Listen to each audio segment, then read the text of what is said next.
7 money habits keeping Canadians broke. Most people do not have a money problem. They have a money habit problem. Small habits repeated every month can quietly keep you stuck for years. You get paid, the bills come out. You buy groceries. You make a few credit card payments. You tell yourself you will save next month. Then the next month looks exactly the same. I spent 20 years working in Canadian banking and financial technology, helping people understand credit, debt, mortgages, savings, and the financial decisions that shape everyday life. And one thing I learned is that most people are not bad with money. They were simply never shown how the system works. The people who felt confident with money were not always the people earning the most. They were the people who understood their habits. They knew where their money was going.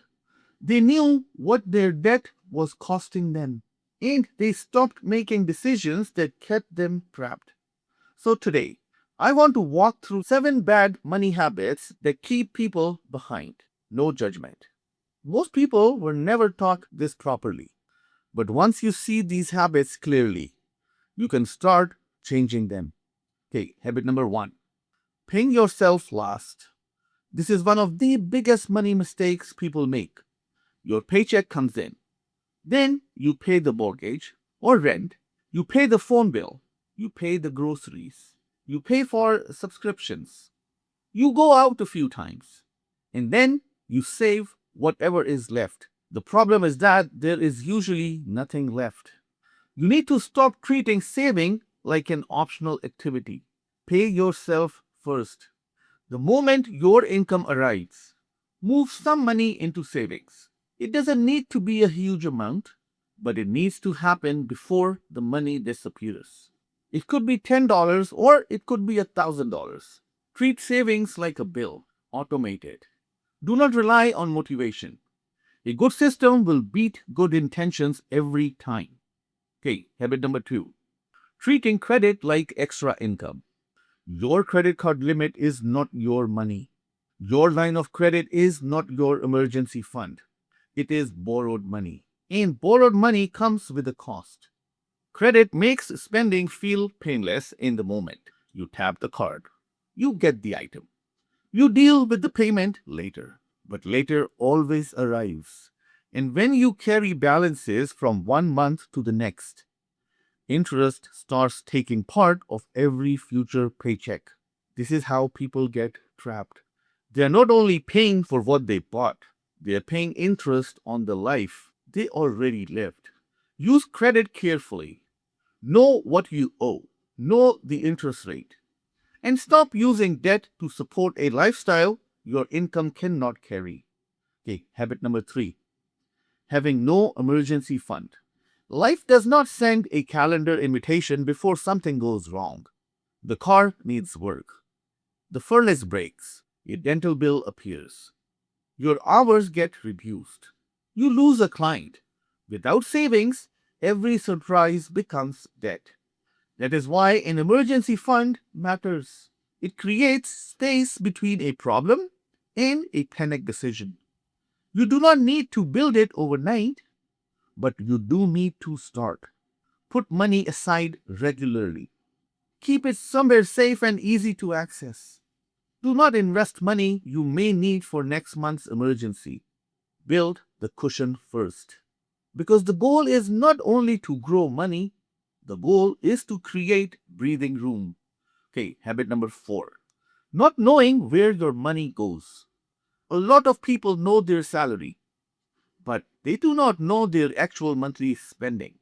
They know the mortgage payment, they know the car payment, but they do not know how much disappears through restaurants, delivery apps, subscriptions, bank fees, online shopping, and small daily purchases. You cannot fix what you refuse to look at. Go through your bank and credit card statements. Look at the last 3 months. Do not guess. Use the real numbers. How much comes in? How much actually goes out? How much goes toward debt? How much goes toward saving? and how much is disappearing without improving your life. This is not about feeling guilty, it is about seeing the truth. Once the numbers are visible, better decisions become easier. Habit number 5, letting every raise become a lifestyle upgrade. This is called lifestyle inflation. You earn more, then you spend more.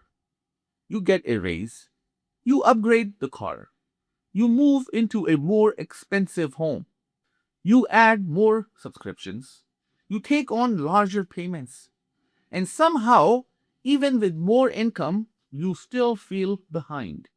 A higher income should improve your financial position. It should not only improve the appearance of your lifestyle. When your income rises, increase your savings, increase your debt payments, build your emergency fund faster, put more toward long term goals. Enjoy some of the increase, but do not spend all of it. Because earning more money will not help you if every new dollar already has somewhere to go.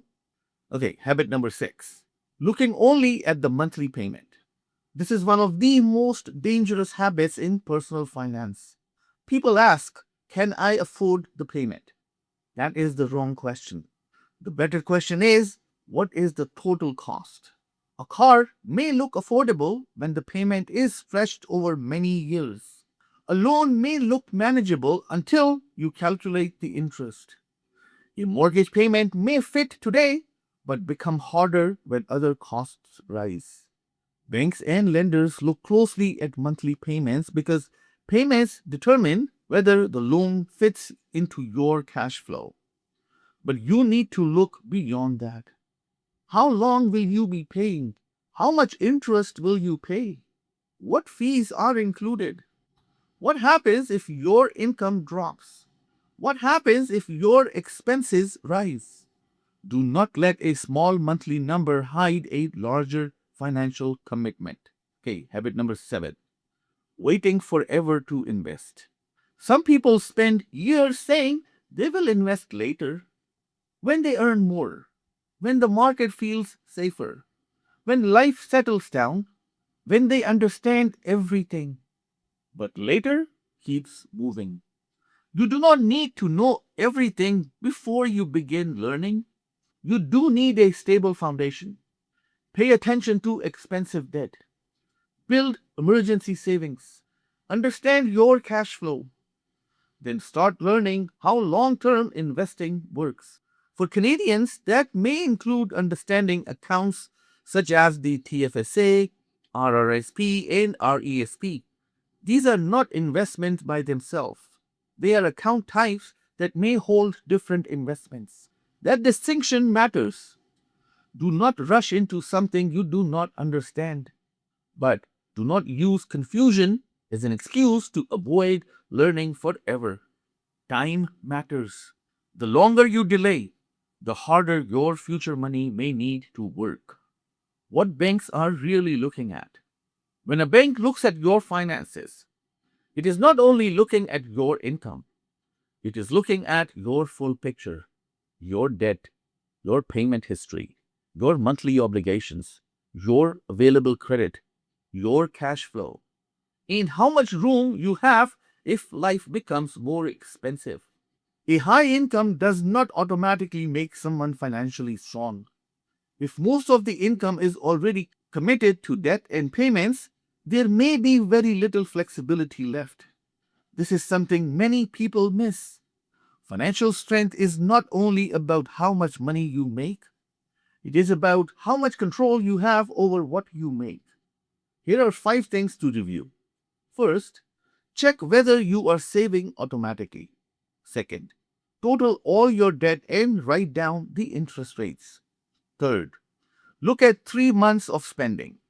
Fourth, calculate the total cost of your largest monthly payments. And fifth, decide which financial habit you need to stop first. Do not try to fix everything in one weekend. Pick one habit, build one system, then move to the next. I wish more Canadians were taught this earlier because most money problems do not begin with one terrible decision. They begin with small habits that feel normal. A balance carried for one more month. A payment added because it looks affordable. A raise that disappears into a bigger lifestyle. A saving plan that never starts. These habits are very common, but they do not have to become permanent. The biggest takeaway is simple. You do not build financial confidence by knowing everything. You build it by taking control of the habits that repeat every month. So, which of these seven habits do you think is the hardest to break?